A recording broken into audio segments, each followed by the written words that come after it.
End gold buyers, మీ కష్టాల్లో నమ్మకమైన మీ ఆత్మీయ నేస్తం. ఆ సంపాదన నేను 11వ సంవత్సరంలో స్టార్ట్ చేసిన.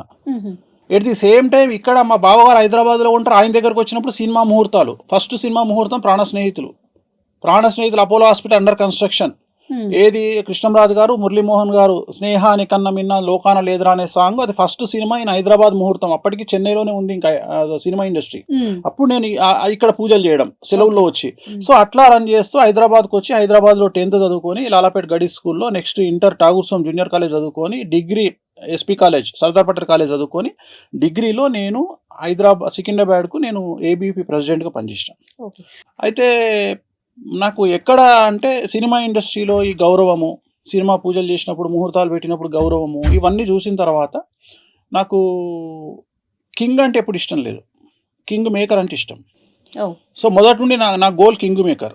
రెండోది ఏంటంటే మా నాన్నను చూసిన సందర్భంలో మా నాన్నగారు గుడి నుండి బయటికి వస్తున్నప్పుడు జనాలు నమస్కారం పెట్టడం అంటే ఒక పెద్ద పూజారికి ఇచ్చే విలువ. సో అది నన్ను ఎటువైపు తీసుకెళ్ళింది అంటే జనాలతోని నమస్కారం పెట్టించుకోవాలి, జనాలతోని గౌరవం సంపాదించుకోవాలి అనేటువంటిది చిన్నప్పుడే నా మైండ్లో పడిపోయింది. నలుగురు మిమ్మల్ని గుర్తించాలి అనేది నా మైండ్లో పడిపోయింది. పడిపోయిన తర్వాత నేను ఏం చేసిన అంటే ఇంకా ఇంచుమించు 2004 వరకు నేను సినిమా ఇండస్ట్రీలో ముహూర్తాల్లోనే ఉన్నా. 2004లో రాజశేఖర రెడ్డి గారు సీఎం అయినాక ఆయన బావమరిది చంద్రప్రతాప్ రెడ్డి గారు అని ఉండేవారు, చనిపోయినారు ఆయన.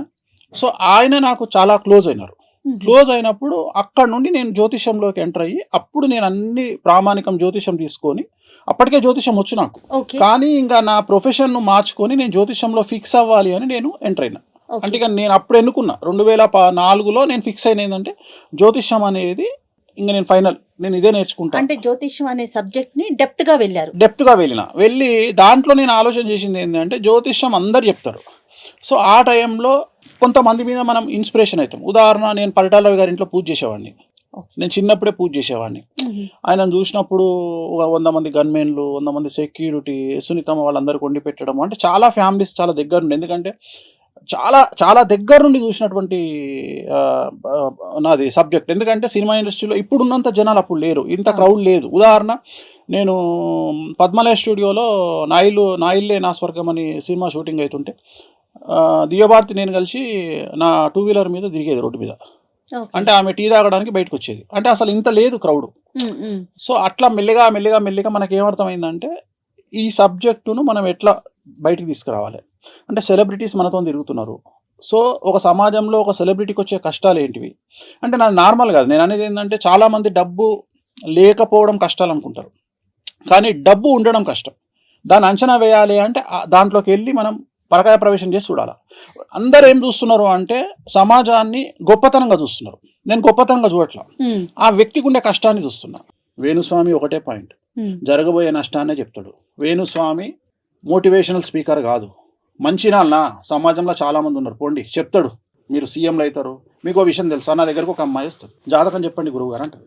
నేను హీరోయిన్, నీ జీవితంలో హీరోయిన్ కావు. డిసప్పాయింట్ చేయడం కాదు, ఇమ్మీడియట్గా మనం ఏం చెప్తున్నాం, ఒక బోటికి పెట్టుకోండి అంటే నీకు నేను ఆల్టర్నేటివ్ చూపిస్తున్నారు. ఆ అమ్మాయి ఏమంటది, నేను రష్మికను దొక్కేయాలి, నీకంత సీన్ లేదంట. ఇట్లనే మన ఇద్దరం ఎట్లయితే ఇంటర్వ్యూ చేస్తున్నామో అట్లనే ఒక ఇంటర్వ్యూ చేసినప్పుడు ఒక అతను, పేర్లు వద్దు, అతను వచ్చిండు నా దగ్గరికి. వచ్చినప్పుడు ఇట్లనే నేను కార్లో పోతుంటా అంటే, నా కారు ఎక్కువ అన్నాడు, ఎక్కడన్నా డ్రాప్ చేయాలి, నా కారు ఉంది ఆల్రెడీ, డ్రాప్ చేయాలి, 70 లక్షల కారు ఎక్కుదాం పా అన్నాడు. డేట్ ఆఫ్ బర్త్ చెప్పు అన్నా. ఎంబడే సంవత్సరం తర్వాత నీ బండి ఉండదు, నీ బండిలో పెట్రోల్ ఉండదు పో అన్న.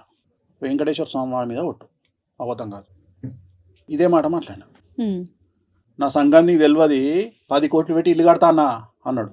కట్టు పోయి కట్టు, నేను ఒకటే చెప్తాను, నీ జాతకంలో నీకు ఈ కారు ఉండదు, నీ తన పెట్రోల్కు పైసలు ఉండవు, కథ నువ్వు బిస్కెటే నీ లైఫ్ పో అని చెప్పిన.